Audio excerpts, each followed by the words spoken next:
Welcome to Life Stories, where real moments unfold in the most unexpected ways. Today, we share a powerful story about assumptions, pride, and the lessons that come from facing our mistakes. A seasoned luxury car dealership manager, certain she knew who belonged in the world of high-end vehicles, makes a decision that changes everything. But when she turns away a seemingly ordinary customer, she has no idea that she's just dismissed someone far more important than she could have ever imagined. Let's dive into today's story and explore the profound lesson it holds. Don't forget to subscribe to our channel to begin today's story. It was an ordinary afternoon at Prestige Motors, one of the top luxury dealerships in Buckhead, Atlanta. The sun beat down on the city, casting its golden glow over the glass buildings that reflected the brilliance of a neighborhood known for its wealth and high-end vehicles. The streets hummed with the soft roar of luxury cars gliding by, each one a symbol of success, of status, of a life most people could only dream of. Inside the showroom, the atmosphere was polished, almost cold, as if perfection itself was on display for the world to admire. Jessica White, the dealership's manager, stood behind her sleek mahogany desk. She surveyed the showroom floor, every inch of it a reflection of the work she had put into maintaining the elite clientele that walked through those glass doors. At 47 years old, Jessica wasn't just a manager. She was the gatekeeper, the person who decided who belonged in this world of affluence and who did not. Her sharp eyes missed nothing. She could tell in an instant who was serious about buying and who was just there to waste time.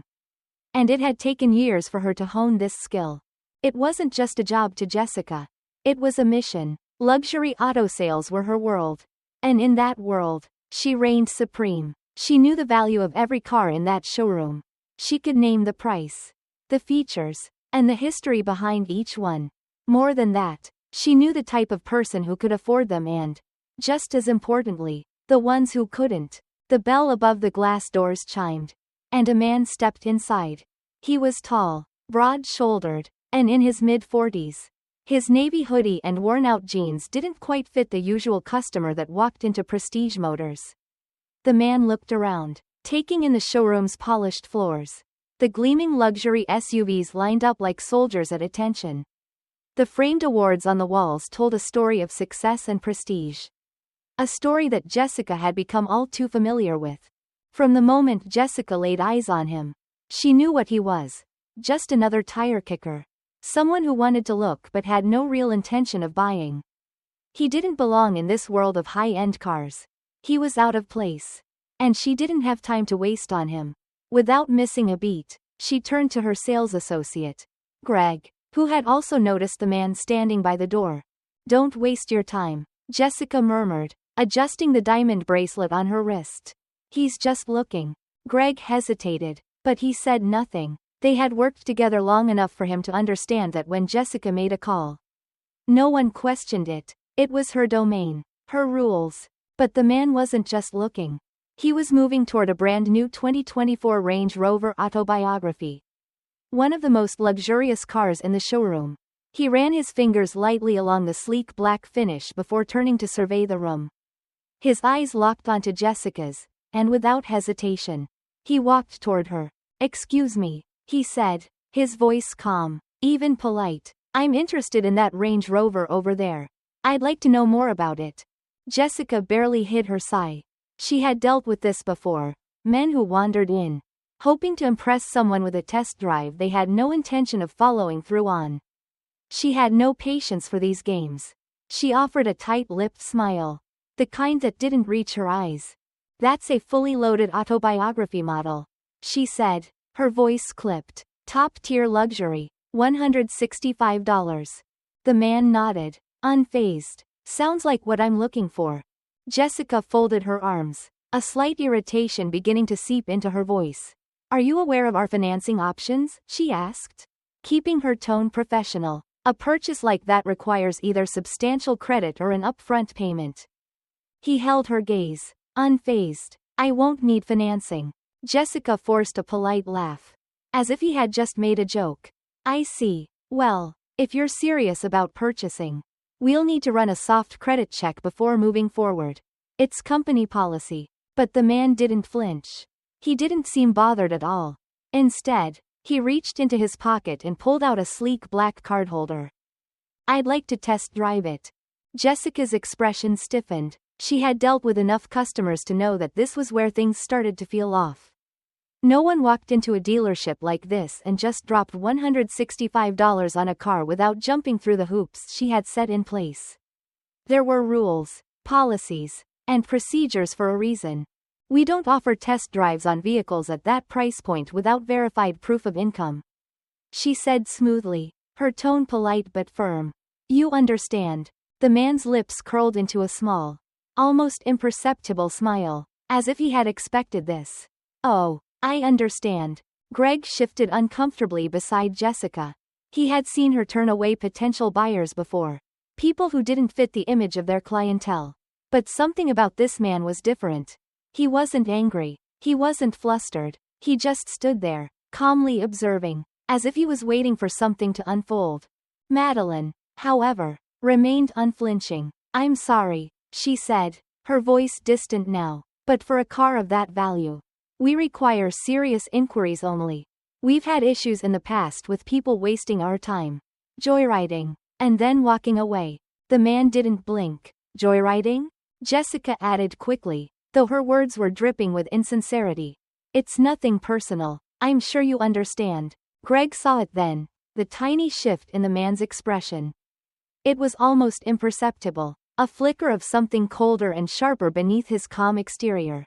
But just as quickly as it appeared, it was gone. The man exhaled slowly through his nose. His voice still calm. All right, he said. No test drive. Got it. Jessica gave a satisfied tilt of her head and turned her attention toward another customer in the showroom. Already moving on from the conversation.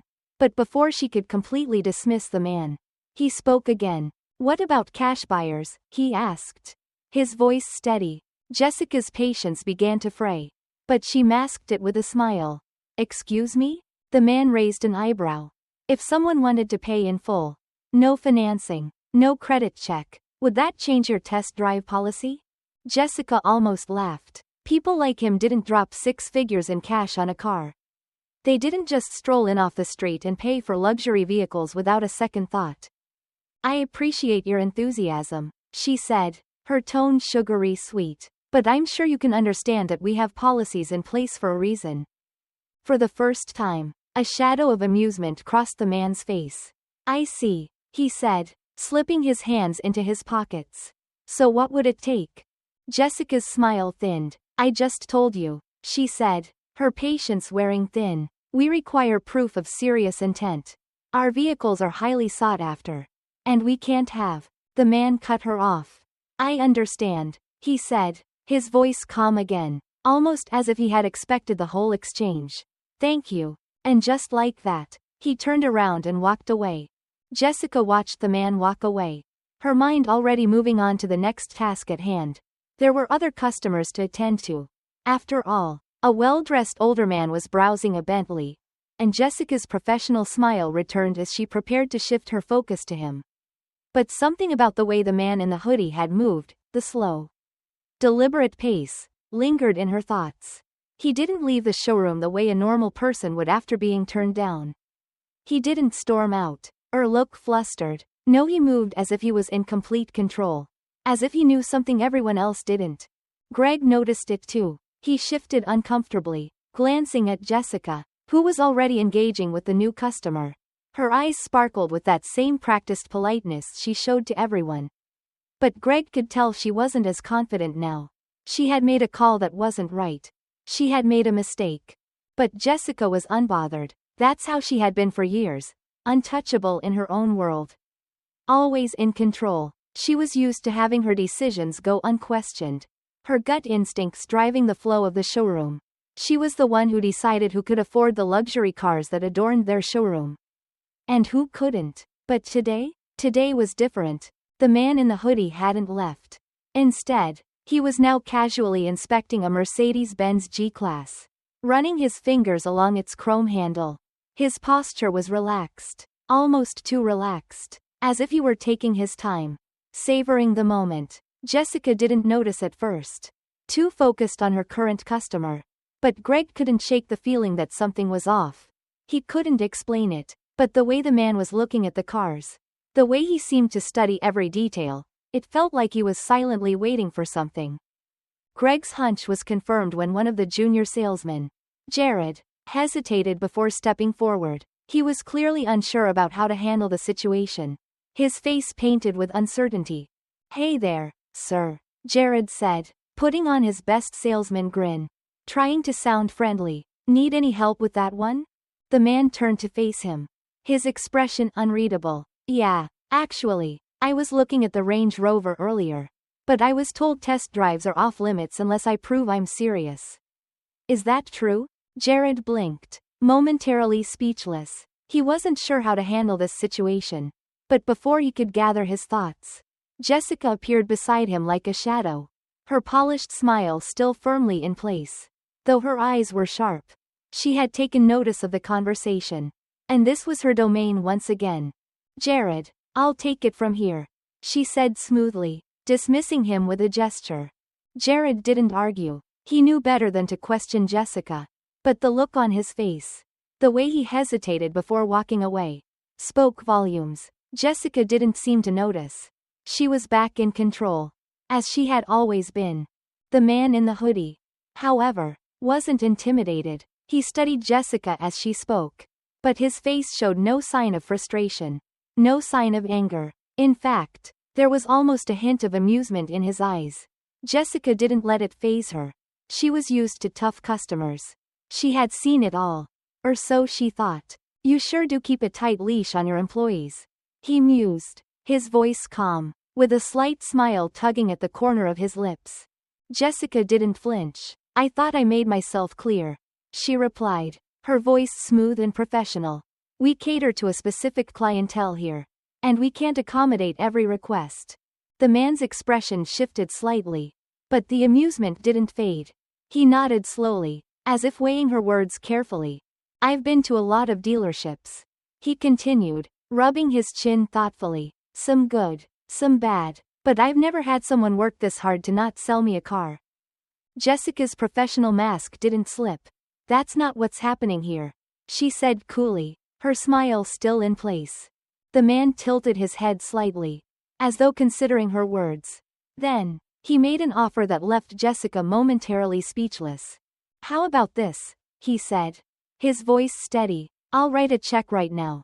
Full amount. No financing. No games. Just business." Greg, who had been pretending to be busy behind the desk, suddenly felt a knot form in his stomach. He had known something wasn't right. He had seen Jessica reject countless potential buyers. But this was different. This man wasn't acting like the usual tire kicker. He wasn't getting upset, or defensive, or embarrassed. He was just waiting for something. Perhaps for Jessica to realize her mistake. Jessica didn't immediately respond. She wasn't stupid. If he really was a cash buyer, shutting him down outright could come back to bite her. But something inside her resisted. She wasn't about to let him win. "Not like this. That's a generous offer," she said, her voice silky smooth, but her mind racing. "But as I said, it's company policy. You'd need to provide documentation before we can move forward." The man's smile faded slightly. He didn't raise his voice. Didn't get angry. He simply stared at her, as if waiting for something more. Then, after a long pause, he reached into his wallet and pulled out a black American Express Centurion card. The kind of card only the ultra-wealthy carried. Greg's eyes widened as he recognized the card. It was one of the most prestigious credit cards in the world, reserved only for those with the highest net worth. He felt his stomach tighten. Jessica didn't move. She didn't say anything. The silence stretched between them. The man let the moment linger, his gaze steady as Jessica processed the weight of the situation. Then, he tucked the card back into his pocket. "No test drive, huh?" he said, his voice calm, almost laced with an undertone that Greg couldn't quite place. Jessica's professional smile tightened, but she didn't respond. What could she say? She had just turned down a man who, by all appearances, was more than capable of affording the car he wanted. But now it was too late. She had made her decision. She had crossed a line. And there was no turning back. The showroom had quieted down after the man with the Centurion card walked away. Jessica felt a subtle shift in the air, a strange tension that seemed to follow him as he moved through the rows of vehicles, gliding past the expensive cars with an air of familiarity, as if they were his to command. Her fingers, still lightly resting on the mahogany desk, clenched ever so slightly. She couldn't shake the nagging feeling that something wasn't right. Greg watched from the corner of his eye, a deep sense of unease building within him. He had seen Jessica dismiss people before, often with a sharp glance, a cool remark, or an expertly crafted excuse, but this felt different. This man hadn't reacted the way they expected. He hadn't shown frustration, hadn't fought back, but instead, he had done something even more unsettling. He had simply walked away, not defeated, but with a sense of purpose, as though he had learned something important. Greg couldn't help but wonder if he had just witnessed a moment that would come back to haunt Jessica. The showroom continued its soft hum, but Jessica's mind was elsewhere. Her gaze drifted to the other customers. Her attention briefly split between them and the still present weight of what had just transpired. She had been so sure, so confident in her decision. That man didn't belong here. Not with his worn-out sneakers and casual attire. She had made the right call. Or so she thought. But deep down, there was a flicker of doubt, a sense that maybe, just maybe, she had missed something. Something big. Then, the door to the showroom swung open again. And this time, it wasn't just any customer walking through. The air shifted immediately. Jessica's eyes darted toward the man entering. A tall figure in a tailored navy suit. His polished leather shoes making no sound against the tile. It was Elliot Gaines, the regional director, a man she knew well. His presence commanding respect in an instant.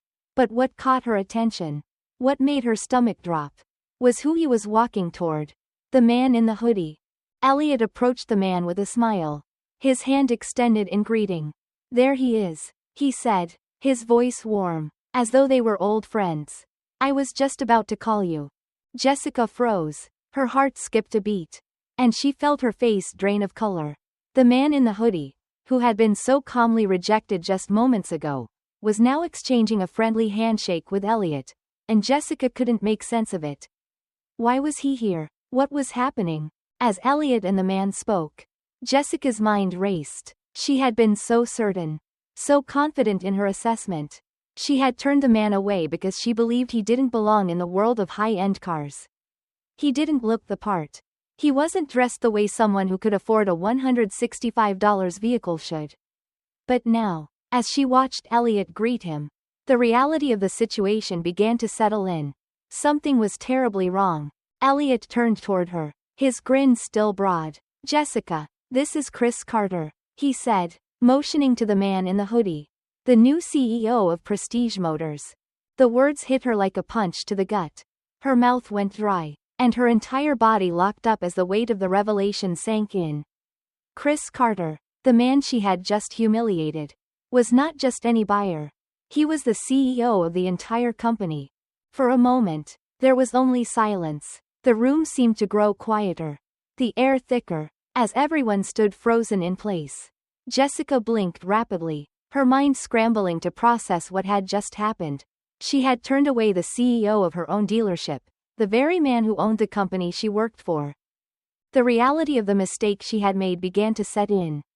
And it was overwhelming. She had assumed, too quickly, that Chris didn't belong. She had judged him based on his appearance and had let that judgment dictate her actions.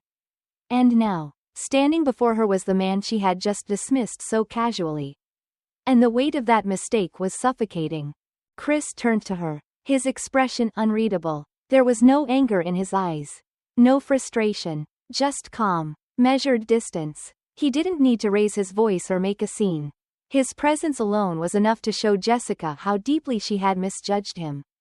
"Miss White," he said evenly, his tone steady, "you just refused to sell a car to your new boss." Jessica's chest tightened, her breath coming in shallow gasps. The weight of the words hit her hard. Her body seemed to go numb as the humiliation slowly crept in. She had assumed she was in control of the situation, that her years of experience in luxury sales had given her the ability to determine who was worthy and who wasn't. But now, That sense of control felt like an illusion. Chris didn't raise his voice. Didn't demand an apology. He simply stood there, watching her, as if waiting for her to come to the realization that had been so painfully clear to everyone else in the room. As the silence stretched between them, Jessica stood frozen, unable to form words. The realization of her mistake weighed heavily on her. Each second that passed seemed to drag her further into the abyss of her own pride. Chris didn't press her for an apology. Didn't make a spectacle of the situation. He simply observed her. And that was perhaps the most humbling part of it all. The world she thought she understood, the one where appearances dictated who belonged, wasn't the world that mattered. It wasn't enough to simply look the part, it was about integrity, respect, and treating everyone equally, no matter their outward appearance. Chris turned to Elliot, nodding as if to acknowledge the unspoken message that had been delivered. The moment lingered for just a few seconds longer before he finally spoke. His voice calm yet cutting through the tension. "We need to have a conversation about the culture here," he said, his gaze briefly flicking toward Jessica before returning to Elliot. "This isn't just about one employee. It's about how we treat people and the values we choose to uphold." Jessica felt every word sink in. A sharp reminder that the power she once felt was nothing more than a fragile illusion built on biases she hadn't realized she carried. As Chris walked out of the showroom, he didn't look back, but the ripple of change had already begun. And Jessica knew that the moment she had just lived through would stay with her forever. It wasn't just about her job anymore. It was about doing better. Being better. If this story made you think, even for a second, then share it. Let's start conversations that matter. And don't forget to subscribe to our channel for more life stories.